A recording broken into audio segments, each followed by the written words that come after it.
pabellones, el pabellón 6, pabellón Colombia, de Curferias, donde vamos a hablar de diferentes cosas. Estamos hablando de todo lo que es cultura, de las 9 sedes de la Universidad Nacional de Colombia, y específicamente vamos a referirnos esta vez a la sede Amazonía. Vamos a hablar de una charla muy interesante, los diálogos de saberes como fundamento para la construcción de nuevas formas de habitar y transformar la Amazonía. Hoy nos acompaña el profesor asociado de la Universidad Nacional de Colombia, sede Amazonía, el profesor Germán Ignacio Ochoa, administrador de empresas agropecuarias. Y para dar inicio a esta charla, quisiéramos, profesor, que iniciáramos con un contexto, una ubicación, espacio, tiempo, cómo inicia todo este tema de la Amazonía para ir hablando de la evolución. Bueno, muchas gracias por la invitación. Muchas gracias a todas las personas que nos acompañan. Espero que estén logrando tener sonido. Bienvenidas y bienvenidos a este espacio de la sede Amazonía de la Universidad Nacional de Colombia.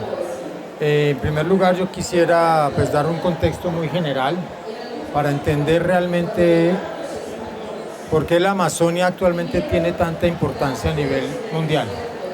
No es un pedazo de bosque aislado, realmente es el bosque húmedo tropical más grande del planeta, con más de 7 millones de kilómetros cuadrados, con un área que cubre 8 o 9 países dependiendo de la definición que se tenga. Un lugar donde se caracteriza por la mayor biodiversidad que hay en el planeta, tanto a nivel biológico como a nivel cultural, con cientos de grupos indígenas diferentes que tienen formas de habitar, de construir y de pensar la Amazonia diferente, con lenguas diferentes. Y tal vez uno de los ecosistemas más importantes para la regulación del clima planetario. Esta semana estaban hablando de los ríos voladores y efectivamente existen los ríos voladores. Es una teoría científica que muestra que el aire se mueve una vez se evapora el agua, y al ser el bosque húmedo tropical más grande del planeta, pues la Amazonia tiene un papel fundamental en la regulación del clima, no solamente de la Amazonia misma, sino del continente suramericano y también del resto del planeta. Entonces, la fragilidad del Amazonas es altísima porque cuando hablamos de biodiversidad, hablamos de, por ejemplo, en el tema biológico, una cantidad enorme, inconmensurable de especies, pero de muy pocos individuos. Y cada especie cumple un nicho en el ecosistema. Es decir, al deteriorarse una población específica de algún organismo, plantas, animales, insectos, se pone en riesgo el equilibrio de la región amazónica. Entonces, igual pasa con las comunidades indígenas. Al tener tanta diversidad, más de 300 grupos indígenas en esa vasta región amazónica y más de 100 grupos que todavía están en aislamiento voluntario, al deteriorarse las formas de vida tradicionales de estos grupos se pierden los saberes, porque son comunidades indígenas que han pervivido por miles y miles de años en la región amazónica a través de la tradición oral. No es como nosotros que ponemos libros para que la gente lea, sino que la tradición oral se transmite de padres a hijos y nietos en espacios de conversación, en espacios de diálogo y en prácticas sociales permanentes. Entonces, lo que podemos decir, digamos, los que vivimos en la Amazonia y apenas estamos como empezando a entender, creo que nunca lo lograremos de entender, y lo que hemos tenido la oportunidad de vivir en la Amazonia por más de 20, 25 años, creo que una palabra es inconmensurable. La Amazonia no la podemos describir, no la podemos encerrar, no la podemos captar, que cada situación que proponemos, cada problema que analizamos tiene muchas variables, y eso precisamente se trata nuestra charla de hoy, de mirar cómo a través de los diálogos de saberes interdisciplinarios e interculturales podemos mirar nuevas formas de habitar, reconocer y transformar la Amazonia. Profesor, partiendo de un punto, hablando de la conquista precisamente en estas comunidades, ¿cómo influye el imperio brasileño, cómo influye el imperio español en estas comunidades para iniciar desde un punto de partida en estas nuevas formas de hábitat y transformación de la Amazonía? Bueno, podemos hablar, digamos, como les digo, es inconmensurable la Amazonia, pero nos toca hacer algunas generalizaciones. Podemos hablar de dos formas, digamos, de ocupación de la Amazonia. La primera ocupación fue temprana, los primeros registros de ocupación indígena en la América están en la Amazonia. Los recientes hallazgos hablan de más o menos 15.000 años, es decir, la Amazonia no es una zona aislada, no es una zona virgen, no es una zona homogénea.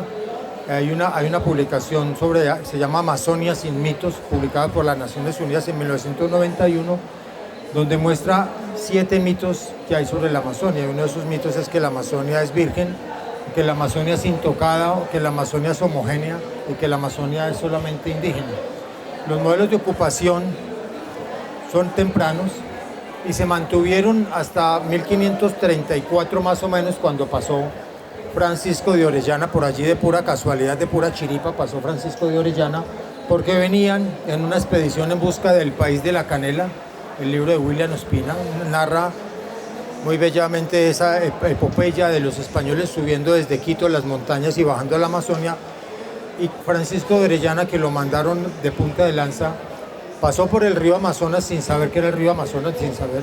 En ese momento empezó lo que podríamos llamar la segunda etapa de ocupación, que fue con la colonización y con la conquista, con modelos de conquista y de ocupación, pues que tuvieron modelos de imposición muy fuertes. En el caso de la Amazonia colombiana, que vale la pena pues recordar, hay un pequeño paréntesis: la Amazonia colombiana, para los que no saben, ocupa el 42% del territorio continental colombiano.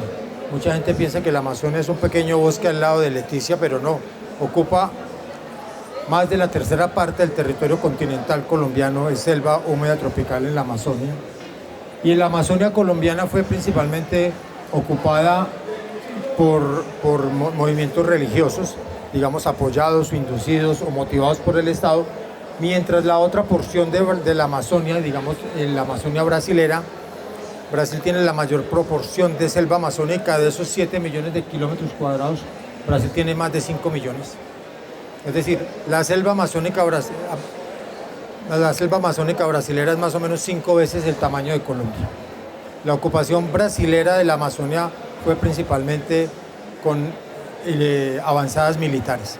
Entonces, si se mira el mapa de Brasil en sus fronteras con Guyana, con Venezuela, con Colombia, con Bolivia, son puestos militares. Entonces, en esa ocupación pues se perdieron muchas tradiciones, hubo un contacto muy fuerte que dio paso, digamos, a todo lo que fue los movimientos extractivos.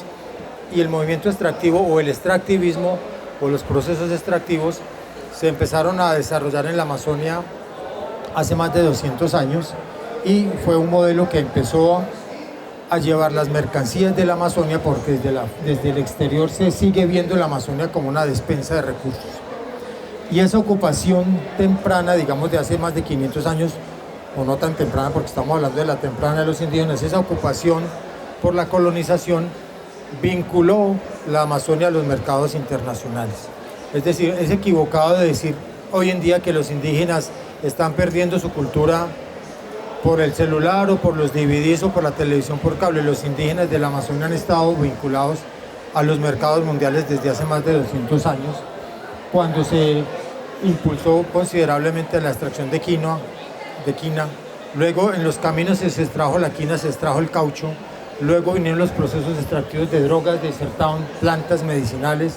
Luego vino el caucho. Luego del caucho, sobre el cual hablaremos ahora un momento, porque tenemos que rememorar y aprovechar que estamos en los 100 años de la vorágine para hacer una pausa, así sea corta, para mencionar los estragos del caucho y de las otras bonanzas extractivistas sobre la Amazonia. Luego del caucho vinieron las extracciones de animales y pieles de animales silvestres, con destino no solamente para zoológicos, sino también para centros de investigación, como lo muestra la próxima a entregar tesis de Joana Pantevis, que muestra cómo el extractivismo de animales y pieles de animales silvestres que enviaron por docenas de miles a Estados Unidos y Europa, muchos de esos animales no eran solamente para zoológicos, sino para instituciones de investigación. Entonces la vinculación de la Amazonia a los mercados es mucho más que centenaria, tiene más de 200 años, Y en el caso del caucho, pues fue más importante el impacto sobre las poblaciones indígenas que sobre el mismo recursos naturales, porque se ha trabajado con especies específicas de caucho y por lo tanto no había una deforestación pareja ni total. El peor impacto ambiental, digamos, entendiendo lo ambiental como la relación entre ecosistemas y culturas, fue el deterioro de la calidad de vida, de las relaciones sociales, de la transmisión del conocimiento de las poblaciones indígenas que están pues muy claramente relatadas en los libros el libro rojo del Putumayo, en las publicaciones del profesor Roberto Pineda y en una publicación más reciente, pues un poco más novelada, que es la del sueño del Celta de Mario Vargas Llosa, en la que se mostraba cómo las comunidades indígenas eran obligadas a extraer caucho y ese caucho no tenía como destino las ciudades ni los países amazónicos, sino los mercados internacionales, principalmente los mercados de Inglaterra. En 1910, cuando llegan los primeros barcos con caucho de Malasia, dijeron, ya no necesitamos más el caucho de la Amazonia. Pero el caucho del sudeste asiático, Malasia, Indonesia, había sido llevado de la Amazonia a Londres y luego a Asia.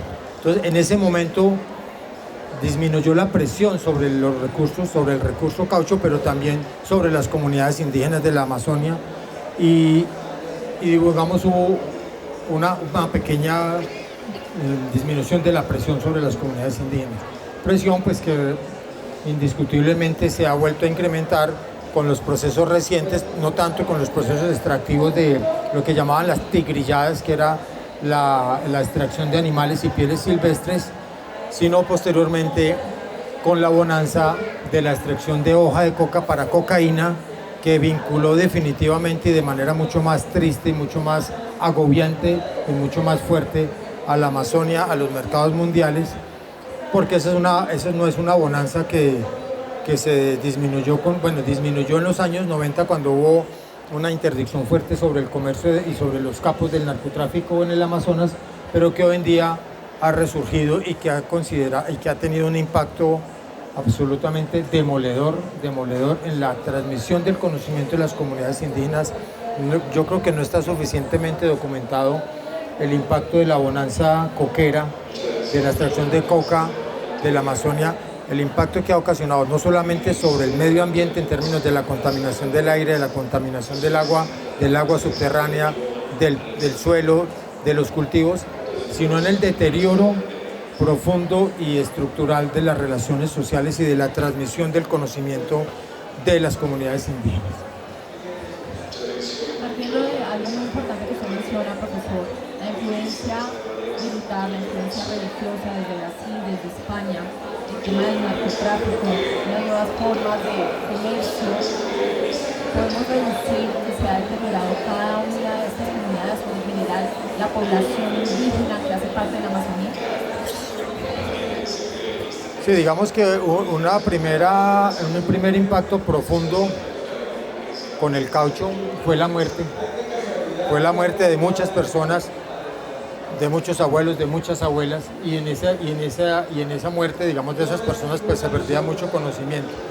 En las bonanzas extractivas, indiscutiblemente, las comunidades indígenas no solamente pues aumentan su dependencia de los mercados, sino que también van perdiendo mucho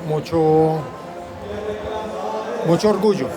Digamos que uno de los problemas acá es cuando las comunidades indígenas han sido tan estigmatizadas y tan utilizadas y tan esclavizadas que las comunidades indígenas en muchas ocasiones pues ya no quieren ser indígenas.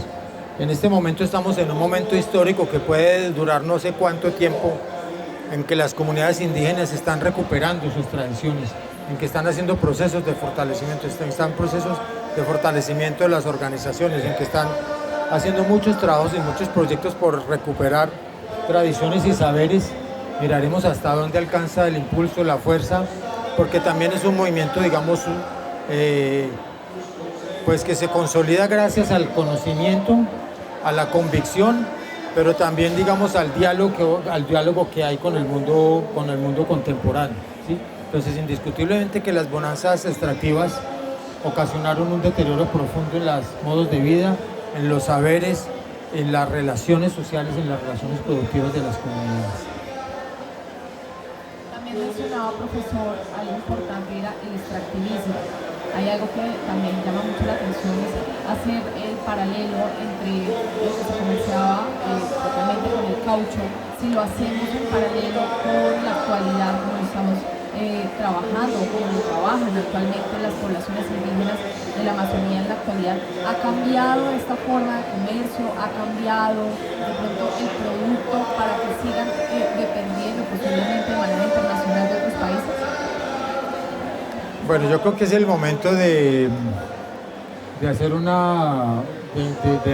digamos, hacer un alto en esta charla, digamos, para también dar a conocer, pues, que, digamos, cómo está conformada la población humana de la región amazónica, que eso realmente es un aspecto que es muy importante considerar, porque en este momento la población indígena de la Amazonia es minoritaria.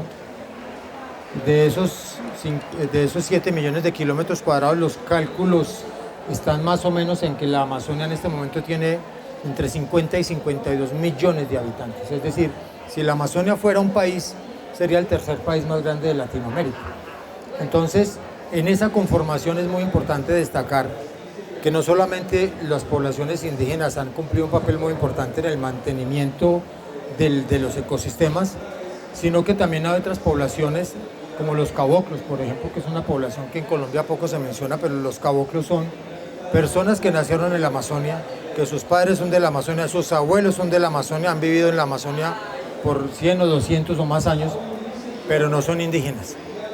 Y muchas de estas poblaciones pues también han conservado y han creado unos conocimientos profundos relacionales con la selva, conocimientos profundos sobre los ecosistemas, muy similares a los de indígenas y en muchos casos también, digamos, de otros niveles, ¿cierto? Entonces hay que identificar también que hay indígenas, que hay caboclos, que hay mestizos, incluyéndome, y obviamente esa conjugación de poblaciones es la configuración actual que tenemos en la Amazonia. Otro fenómeno que es, digamos, determinante es el tema de la urbanización. Otro de los mitos que hay sobre la Amazonia es que la Amazonia es un espacio vacío, y lo que hemos conversado es que no hay un espacio en la selva amazónica que no haya sido o pensado o transformado simbólicamente por alguna comunidad indígena. Ríos, quebradas, montes, montañas. Miren lo que vemos ahora en Chiribiquete, pinturas rupestres de hace miles de años. Es decir, la gente indígena no solamente ocupaba el territorio materialmente, sino simbólicamente. En los mapas, por ejemplo, que han hecho los indígenas con diferentes investigadores, siendo ellos los investigadores, han mostrado, por ejemplo, que la gente del río Caquetá dibuja el mapa con todos los ríos y quebradas hasta la desembocadura del río Amazonas, que está a 3.000 kilómetros de distancia. Es decir, ha habido una apropiación mental, material y simbólica de la región amazónica. Entonces, en este momento, lo que nosotros pensamos es que es muy importante tener en cuenta cómo está organizada esa población. La población está organizada en este momento en la Amazonia brasilera estamos hablando de entre 75 y 80% de personas viviendo en ciudades. En la Amazonia colombiana, Baupés está a 42%, pero el resto de la Amazonia colombiana tiene entre 55 y 60% de poblaciones viviendo en las ciudades. Entonces, el promedio en general de la región amazónica está como por el 65-70% de la población humana viviendo en sistemas con características urbanas. Entonces, al estar viviendo en características urbanas, necesitamos tener nuevas propuestas y nuevas alternativas para encontrar formas adecuadas de transformación de esos territorios, ¿sí? Entonces, incluyendo indígenas, no indígenas, caboclos, etcétera, todas las poblaciones han surgido un proceso de desplazamiento de aglomeración en ciudades por múltiples razones, por la colonización, por la violencia en el caso colombiano, por la búsqueda de recursos, por la oferta de servicios, que también ha sido un motor muy importante, digamos, que la gente llegue a las ciudades en busca de servicios, en busca de salud, de educación y también de seguridad. En ese contexto, profesor, hablando propiamente desde el papel de la universidad, cómo influye la Universidad Nacional de Colombia a través de la sede Amazonía en toda la reconstrucción de los saberes ancestrales, de las costumbres, de no dejar perder este tesoro que tenemos nosotros como nación, con la población indígena de la Amazonía. Bueno, el papel de la Universidad Nacional de Colombia en la Amazonia, con una sede física, inició hace 35 años. Hace 35 años estaba el profe Santiago Moreno, que me complace saludarlo. Estaba visitando un lote que era un pastizal abandonado, visitando el lote que era la Universidad Nacional de Colombia. Pero en 1966 la universidad empezó a hacer proyectos de investigación en la Amazonia, es decir, tenemos cerca de casi 60 años de presencia de la Universidad Nacional en la región amazónica. Se hicieron diferentes proyectos con diferentes facultades, se hicieron una propuesta que llamaba el MODA, que era el Modelo de Desarrollo Amazónico, se hicieron diferentes investigaciones interdisciplinarias y multidisciplinarias que dieron paso a que la Universidad Nacional de Colombia creara en 1989 la estación científica que ustedes ya están viendo ahí, foticos de la sede. En 1989 se creó la estación científica de la Universidad Nacional. En 1994 se creó la sede de Leticia. En 1995 se creó el Instituto Amazónico de Investigaciones, que es el Instituto de Investigaciones Amazónicas de la Universidad Nacional de Colombia, con sede en Leticia. Y nuestra propuesta desde el principio tuvimos, cuando era estación científica, era un poco más de este modelo de sitio donde el investigador va, recolecta datos y luego se va a otro lugar. Pero a partir del 94 se empezó a crear una comunidad académica estable, residente y permanente en la sede Amazonia, en Leticia. En este momento tenemos 13 profesores de planta con varias intenciones de ampliación de los programas, y a partir de la consolidación y de la creación de la sede Leticia en el 94 y luego, como digo, sede Amazonia en el 95, la apuesta ha sido el diálogo de saberes. El diálogo de saberes entre los modelos tradicionales de ocupación, entre esos saberes tradicionales de ocupación, como les digo, incluyendo indígenas y otros saberes, y los modelos de ocupación académica y científica. Porque lo que hemos entendido nosotros es que en este momento estamos en un momento histórico en la Amazonia en que el modelo de ocupación indígena ha sufrido mucho deterioro y todavía tiene muchas cosas por rescatar, y el modelo de ocupación mestiza ha también cometido muchos errores.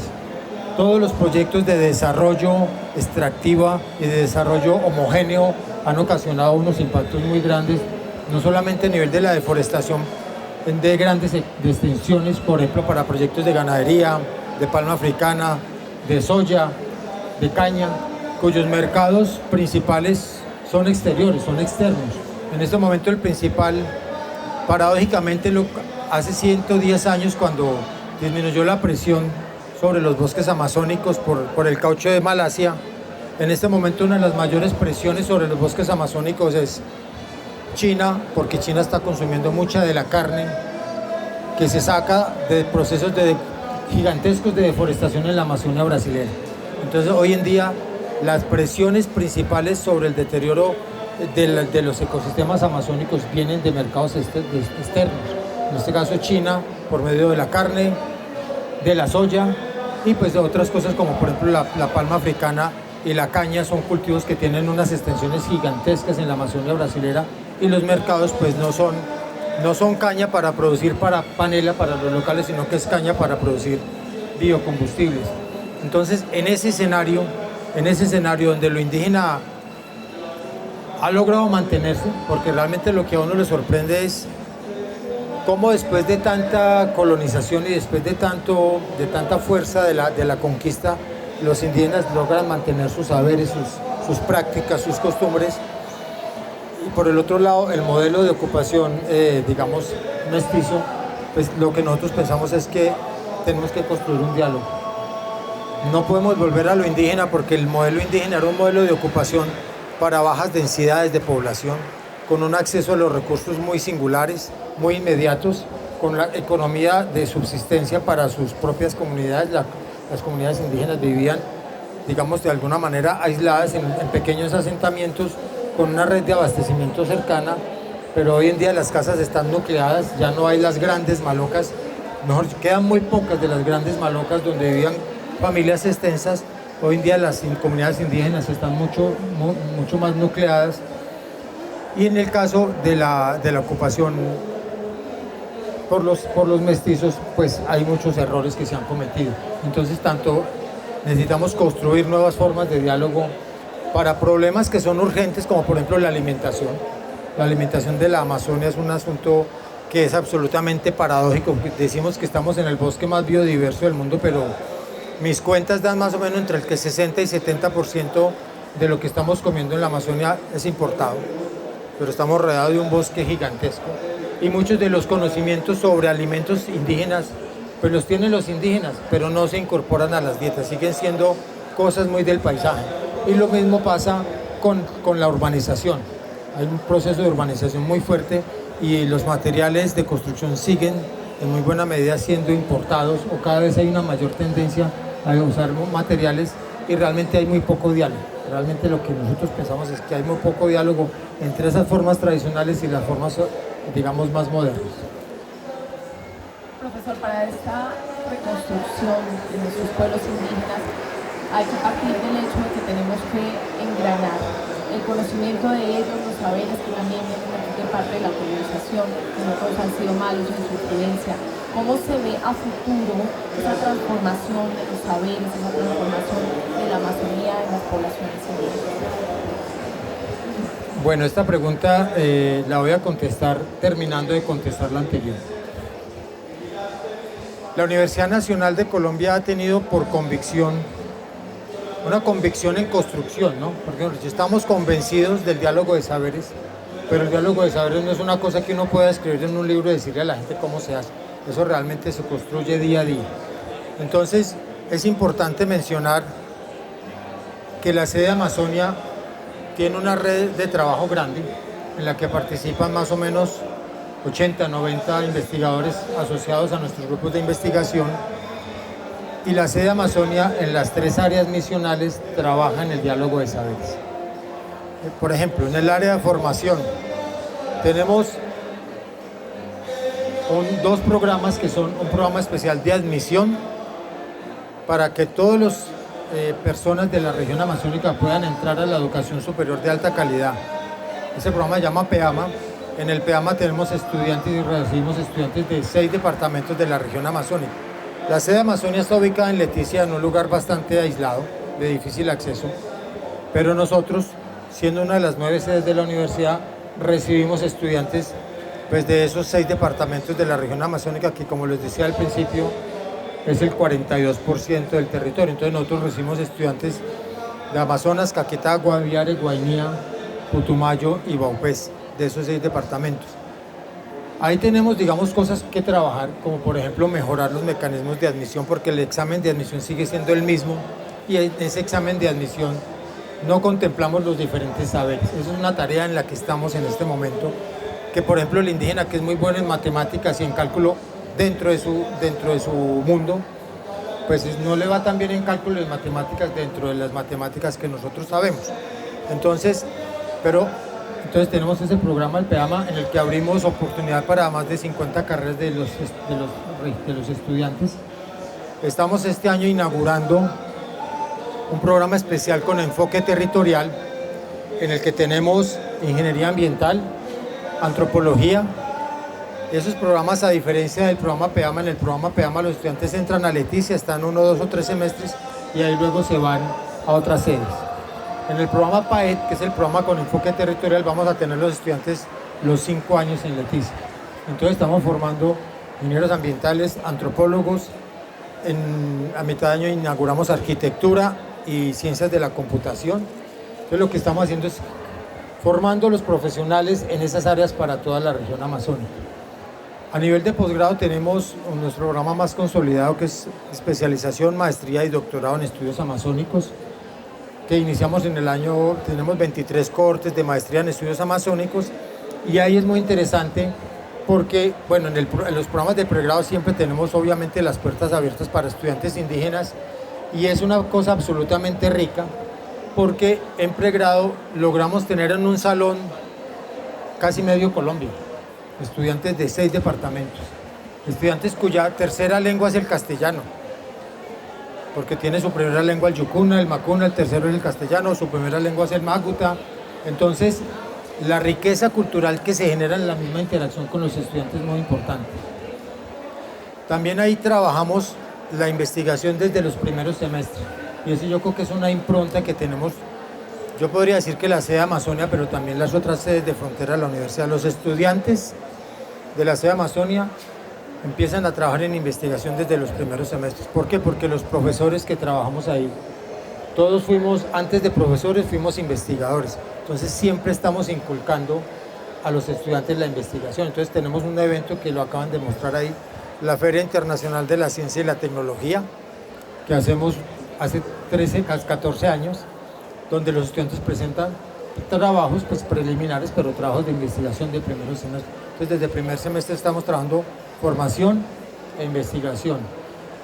En el caso de los posgrados es también muy rico, porque los posgrados, al ser un posgrado interdisciplinario, pues se nutren de todos los saberes amazónicos, y tenemos pues una importante población de estudiantes extranjeros, principalmente brasileros, pero también hemos tenido muchos estudiantes franceses, españoles, alemanes, de varias partes del mundo, que eso también hace muy rica la construcción de saberes. En la maestría tenemos hace varios años la metodología de incorporar a los abuelos y a los indígenas en las clases, y no solamente en las clases, sino en las prácticas académicas. Tenemos en la sede Amazonia tenemos una maloca, bueno, tenemos 2 malocas, una maloca central que la construyó el profe Santiago, y tenemos una maloca más pequeña con construcción. La maloca del profe Santiago, digamos, rescata la arquitectura tradicional, pero incorpora elementos de la arquitectura moderna. Y tenemos una maloca más pequeña, que es un aula multicultural, que se utiliza para bailes, para clases, para eventos, para conferencias, para ceremonias. Esa es una maloca construida que es la que está mostrando ahí en ese video, que es una maloca construida absolutamente con todas las técnicas tradicionales, una maloca muy nani, y que realmente pues es uno de los espacios más inclusivos que tenemos en la sede. Es una maloca que surgió de una propuesta que hicieron los primeros estudiantes indígenas que llegaron a nuestra sede, que era el diálogo, el círculo de la palabra. Los primeros indígenas que llegaron a nuestro programa PEAMA hicieron una maloquita pequeña de 4 metros en el área verde que teníamos en la sede, y ellos crearon el círculo de la palabra, porque ellos decían: nosotros somos gente de maloca, necesitamos construir y seguir manteniendo nuestros saberes como gente de maloca. Entonces luego hicimos la gran maloca, la maloca que se llama la Casa Hija, y en esa maloca, como les digo, es un espacio multicultural donde todos los viernes a las 6 de la tarde se mantiene el círculo de la palabra, se hacen, sesiones, de todo tipo, se hacen clases, se hacen conferencias, se hacen todos los espacios académicos y de formación. Eso, en términos de nuestra formación. Y pues de ahí se deriva la investigación. Que la investigación en la sede Amazonia no se hace si no es intercultural. Cualquier profesor de la sede que haga investigación tiene presupuesto básico que tiene que haber un diálogo entre la academia y el conocimiento tradicional. Y todos nuestros proyectos de investigación tienen ese componente, ese valor agregado que pues, nos permite realmente, pues a veces como rascarnos más la cabeza, porque uno dice: uy, pucha, es que sí realmente toca pensar las cosas de otra manera, pero realmente es mucho más rico, porque no es el modelo de investigación que empieza y termina, sino que es el modelo de investigación que tiene una ruta mucho más circular, porque es un modelo de investigación que parte de entender al otro, de dejarse fecundar por el pensamiento del otro, de pensar en indicadores diferentes, de pensar en formas diferentes de conocimiento, porque sí estamos convencidos que, de todo el trasigar de esto, sí estamos convencidos de que hay que buscar no alternativas al desarrollo, no alternativas de desarrollo, sino que hay que buscar alternativas al desarrollo, porque efectivamente ese desarrollo que se ha impuesto sobre la Amazonia ha sido muy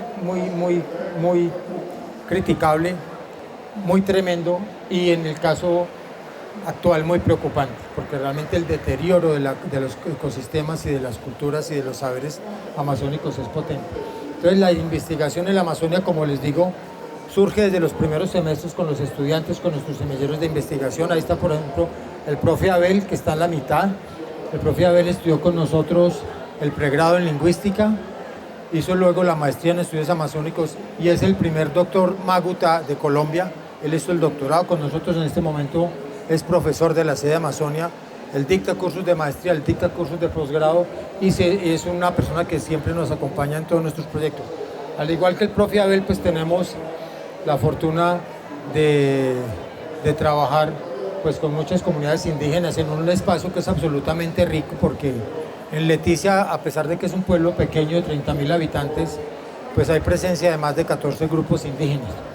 Y 14 grupos indígenas son 14 formas diferentes de ver el mundo. Yo le digo a mis estudiantes de pregrado que estar en la sede Amazonia es como estar en una pequeña Europa, porque es como resumido. Son 14 formas diferentes de ver el mundo, son 14 lenguajes diferentes, son 14 idiomas diferentes. Entonces es una zona absolutamente rica y por lo tanto pues también es absolutamente, digamos, desafiante, digamos, la construcción de conocimiento.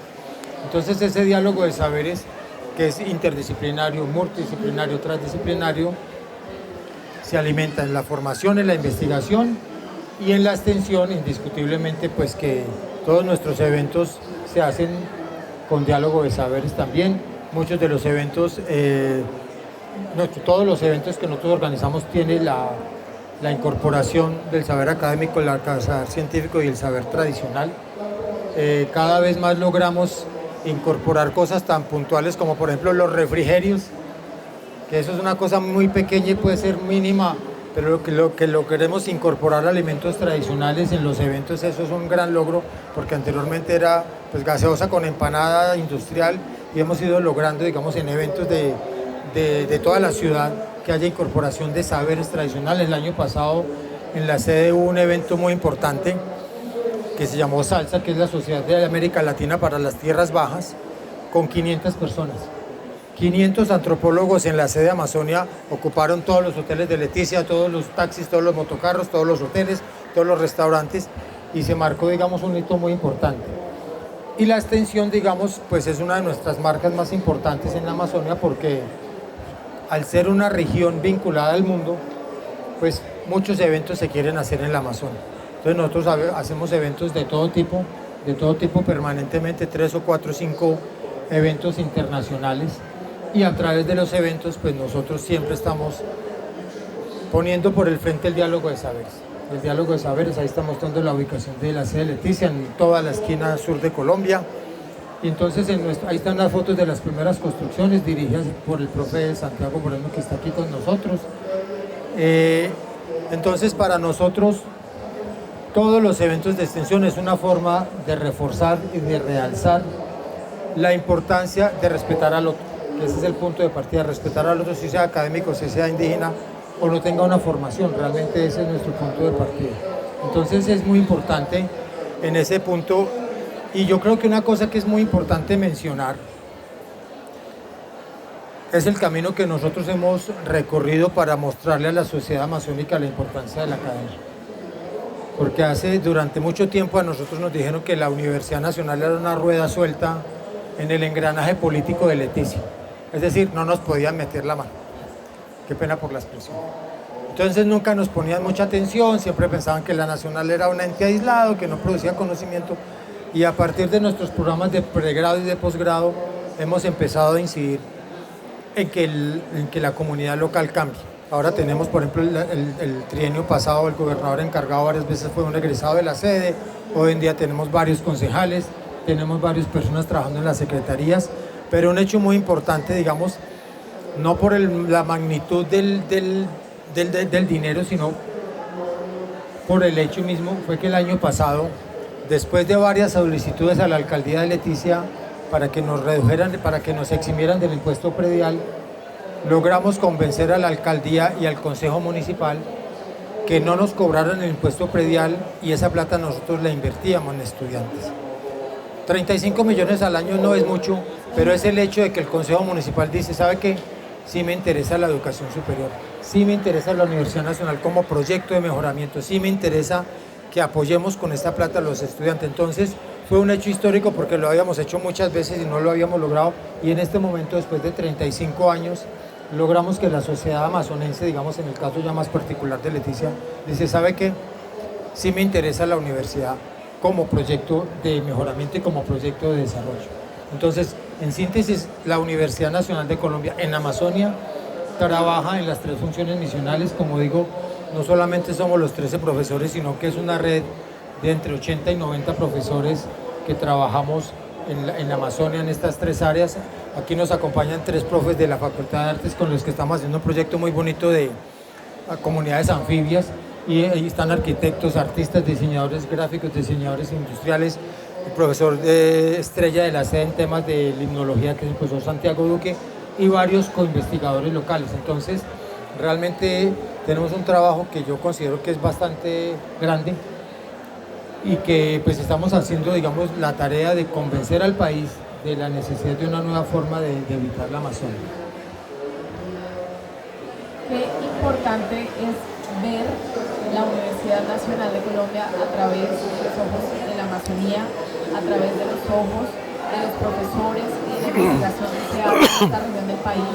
A veces tendemos a centralizar toda la actividad de la universidad en Bogotá, en la sede de Bogotá, en lo que se hace, que no es irrelevante, obviamente, es muy importante, pero así como en la sede de Amazonía, en la sede de Biología, en Tomate, en todas las sedes de presencia nacional, el trabajo es arduo, el trabajo es tan importante, podemos decir que a partir de ahí podemos iniciar conociendo las comunidades, conociendo el territorio, conociendo las lenguas, conociendo el diario vivir de las comunidades como la de la Amazonía. Como nosotros, desde la capital, porque ustedes están allá propiamente en la presencialidad de la Amazonía, como el colono, el mestizo, el de la capital podría unirse, podría aportar a esta transformación de la Amazonía colombiana, a estas nuevas formas de diálogo de las poblaciones que se encuentran aquí. Pues hay varias formas. Yo pienso que la primera es tomando un poco más de conciencia del país que tenemos. Este país, digamos, se ha construido de una manera muy centralista, con una mirada un poco despectiva sobre las tierras cálidas o sobre las tierras bajas. Nosotros, los que trabajamos, como tú dices, en las sedes de frontera, pues lo hemos sentido durante mucho tiempo, y pues eso realmente... Pero yo pienso que es un llamado también a conocer la historia, ¿no? Este año que estamos en los 100 años de la vorágine, creo que es una oportunidad muy importante para que Colombia reconozca el valor profundo que tienen sus ecosistemas y las poblaciones locales que lo habitan, y que también entendamos que no somos regiones aisladas. Realmente las conexiones que hay profundas entre las diferentes regiones de Colombia a veces no las queremos ver, a veces no las queremos entender, a veces no queremos entender que, por ejemplo, el deterioro de los ecosistemas y de las poblaciones amazónicas y de los lugares donde se produce cocaína, pues es a causa de la acumulación de capitales en regiones centrales del país, ¿sí? Entonces siempre vemos y siempre miramos con mirada peyorativa cuando hablan de los indígenas o de los colonos que tumban la selva amazónica, pero se nos olvida para dónde van esas mercancías. Y yo también siempre me he resistido mucho a eso, y he protestado cuando mencionan que los indígenas y los campesinos acaban con la selva para sembrar coca, pero yo pregunto si hay demanda, si hay producción, es porque hay una demanda. Lo he hablado en diferentes también en espacios en Europa, porque a veces desde afuera también se dice es que ustedes tienen que cuidar la Amazonia, pero se olvida que las mercancías muchas veces han tenido como destino final los mercados europeos. Entonces el principal mercado consumidor de cocaína en el mundo es Europa y Estados Unidos, y eso se produce por el deterioro de las selvas amazónicas y sus poblaciones. Y uno en clase encuentra estudiantes del Putumayo, del Guaviare, del Caquetá, que dicen el principal problema para hacer nuestros proyectos productivos son las fumigaciones aéreas. Entonces, cuando la visión central es hay que fumigar porque la coca es mala, pero no se tiene en cuenta realmente las formas de vida de las comunidades ni las dinámicas de los ecosistemas, es un poco triste que haya tan poca conciencia sobre eso, porque es muy fácil estar sentado en el interior del país criticando lo que pasa allá sin tener en cuenta pues que el país se ha construido con materiales, con mercancías, con commodities y con bienes y con saberes de la selva amazónica. Entonces yo pienso que una parte muy importante es retomar el conocimiento de nuestra historia, tomar un poco más de conciencia sobre eso, saber que hay lugares que son absolutamente frágiles, pero que de esos lugares también dependemos.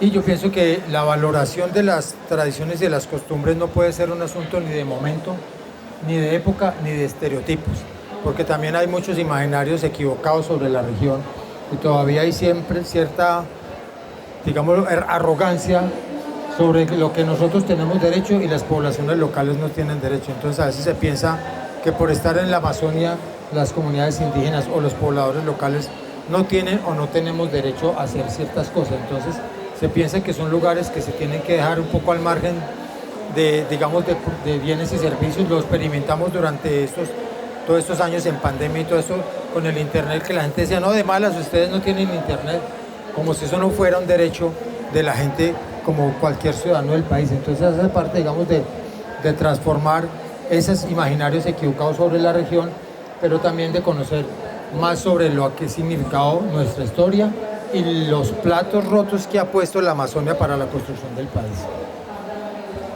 Muchas gracias, profesor. Queremos saber si alguien del público tiene algo que aportar, alguna pregunta que hacer a esta charla tan importante sobre la Amazonía colombiana. Puede ser preguntas o aportes, no tienen que ser necesariamente...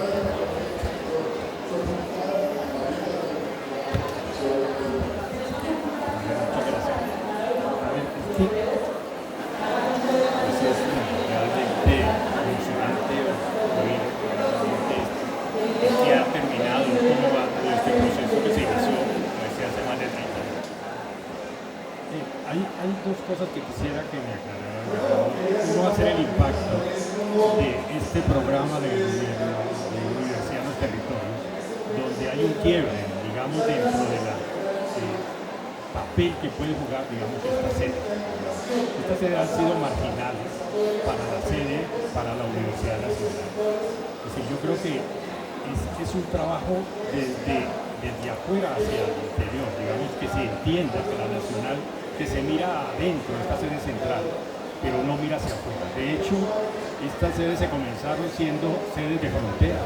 Bueno, obvio que la definición en esa época era fronteras del conocimiento, fronteras geográficas, pero de todas maneras fronteras, lejos, un poco lejos. Después se cambió a sedes de presencia nacional, como si las demás no fueran de presencia nacional. Es decir, eso muestra como la denominación del cargo, que es el director de una sede. Yo fui director de la sede de San Andrés y allá me llamaban rector de la sede de San Andrés. No se imaginan que uno pueda, una sede importante de la universidad no tenga rector. Y además porque las demás universidades que están al lado tienen rector, menos uno que es un director. Es decir, ha sido una lucha, digamos, para que la universidad entienda, digamos, que estas son pequeñas, pero como asistía antes, digamos, antes del 91, cuando los departamentos no eran departamentos en intendencia. Después se volvieron departamentos, y el departamento del Chocó, el departamento de San Andrés, pues tiene un gobernador igual que el gobernador de Cundinamarca. Pero eso muestra un poco esa manera de ver desde el centro, desde la misma Universidad Nacional. Y yo creo que ha sido un esfuerzo muy grande, le ha costado mucha fuerza desde mucho tiempo a las sedes convencer a la universidad. Pero mejor convencieron en este momento a este gobierno, que montó un programa que se llama Universidad en los Territorios. Ha dado 50 cupos, digamos, de profesores para una sede que nunca tuvo cupo, tuvo 10 profesores. Y no solamente para la sede del Amazonas, la sede de Tumaco, la sede de Arauca, la sede de San Andrés.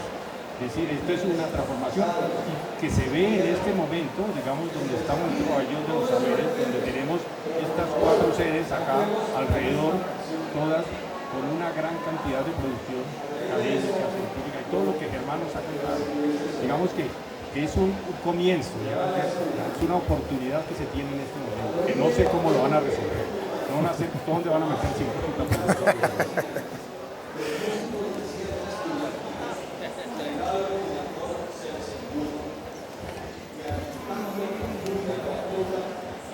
Gracias, profe. Yo aprovecho y pues de todas maneras presento al profesor Santiago Moreno, que es en muy buena parte el alma de la construcción de la sede, de todo el proyecto arquitectónico que nosotros lo vemos todo el tiempo y pues que ha dado también una muy buena parte de su vida por la sede Amazonia y por el programa de arquitectura tropical de la Universidad Nacional. Profe, claro, es una pregunta difícil.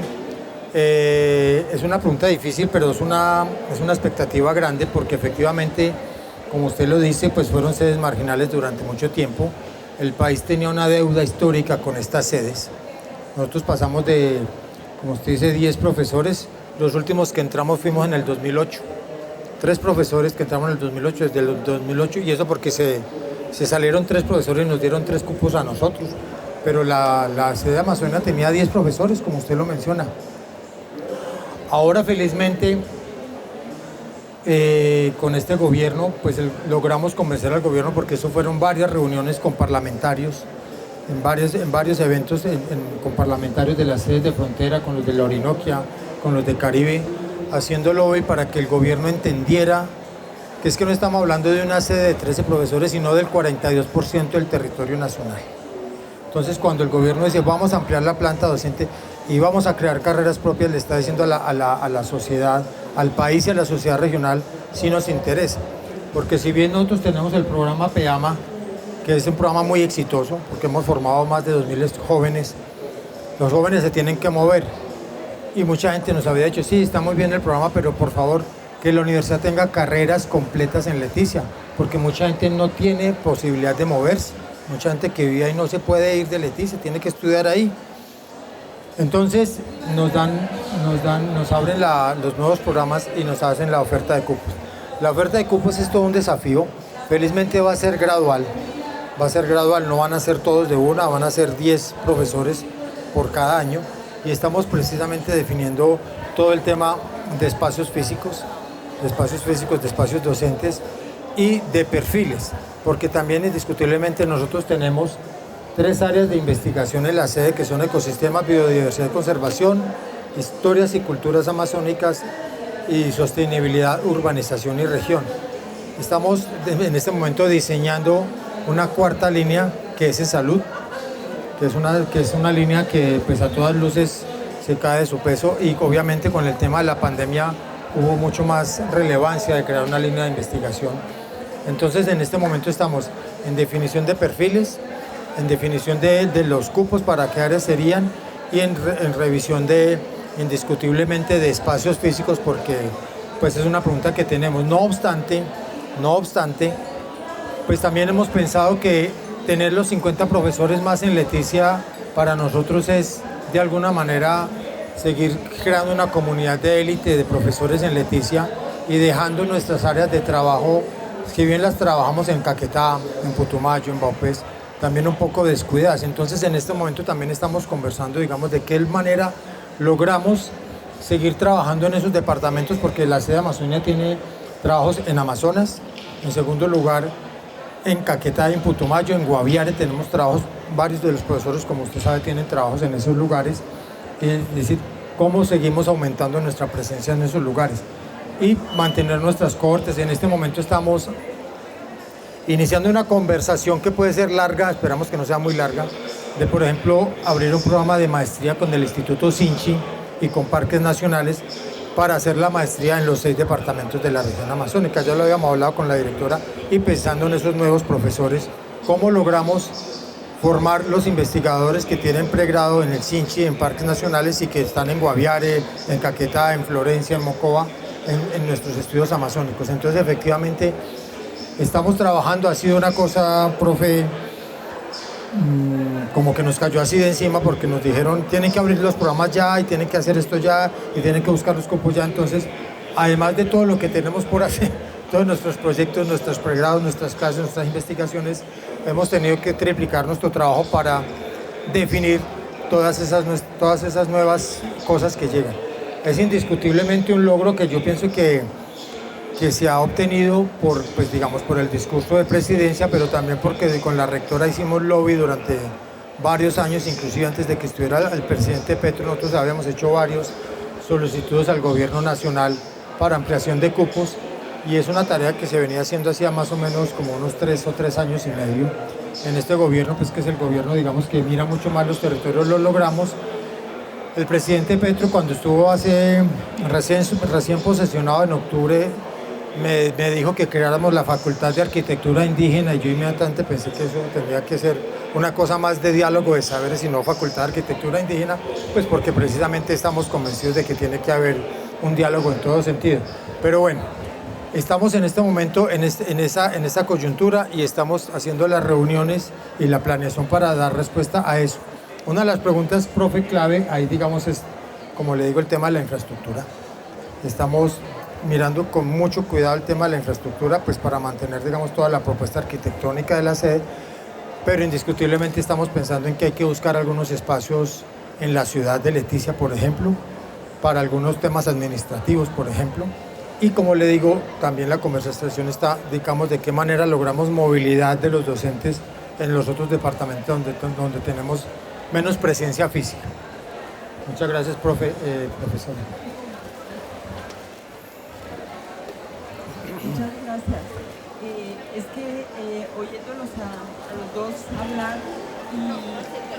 y pensando en esa oferta y en ese voltear los ojos a recibir un invitado del para la gobierno Muchas gracias. Pues hacia esa región tan grande que es la Amazonía, me parece que valdría la pena también nosotros modernizarnos un poco en el pensamiento y no seguir con divisiones políticas, las políticas convencionales.